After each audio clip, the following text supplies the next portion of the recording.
இலங்கை நாட்டிலிருந்து வந்த 3500 ஹாஜிகளும் அல்லாஹ்வுடைய கிருபையினால் மிக சிறப்பான முறையிலே அவர்கள் தங்களுடைய ஸ்கை தமிழின் செய்தி அறிக்கை. அஸ்ஸலாமு அலைக்கும் வரஹ்மத்துல்லாஹி வபரகாத்துஹு. அன்பார்ந்த இஸ்லாமிய உறவுகளே, அல்லாஹ்வுடைய கிருபையினால் இன்று சவுதி அரேபியாவில் ஹஜ் மாதம் பிறை 9ஆம் நாள் அரஃபாவுடைய தினம். உலக நாடுகளிலிருந்து ஹஜ்ஜுடைய கடமையை நிறைவேற்றுவதற்காக ஒன்றி வந்த ஹாஜிமார்கள் இன்றைய தினம் இந்த அரஃபாவுடைய மைதானத்தில் ஒன்று கூடியிருக்கிறார்கள். அந்த வகையிலே எமது இலங்கை நாட்டிலிருந்து வந்த 3500 ஹாஜிகளும் அல்லாஹ்வுடைய கிருபையினால் மிக சிறப்பான முறையிலே அவர்கள் தங்களுடைய கூடாரங்களிலே தங்கியிருக்கின்றார்கள்.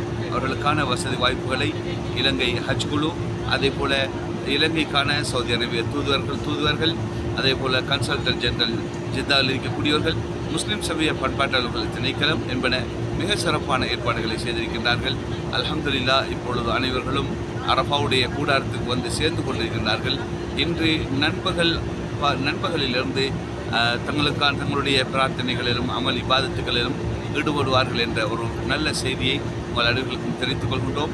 நாமும் உலக முஸ்லீம்களுக்காக வேண்டியும், குறிப்பாக நம் நாட்டினுடைய பொருளாதார அபிவிருத்திகளுக்காக வேண்டியும், அதே போல் உலக நாடுகளிலே எங்கெல்லாம் முஸ்லீம்கள் கஷ்டப்பட்டு கொண்டிருக்கிறார்களோ அவர்களுக்காக வேண்டியும், குறிப்பாக காசாவிலே மக்கள் அனுபவிக்கக்கூடிய துன்பங்கள் அவர்களுக்கான முடிவுக்காக வேண்டியும் இன்றைய முழு உம்மத்தினர்களும் முஸ்லீம் சமுதாயத்தினர்களும் இந்த அரஃபாவிலே கூடியிருக்கிறவர்கள் இறைவனிடத்திலே கையெழுத்திருக்கின்றார்கள் என்ற செய்தியையும் தெரிவித்து உடமிருந்து விடைபெறும் நான் மௌலவி அல்ஹாஜ் எம்ஏ மசூத் அஹமது ஹாஷிமி, புனித அரஃபா மைதானத்தில் இருந்து.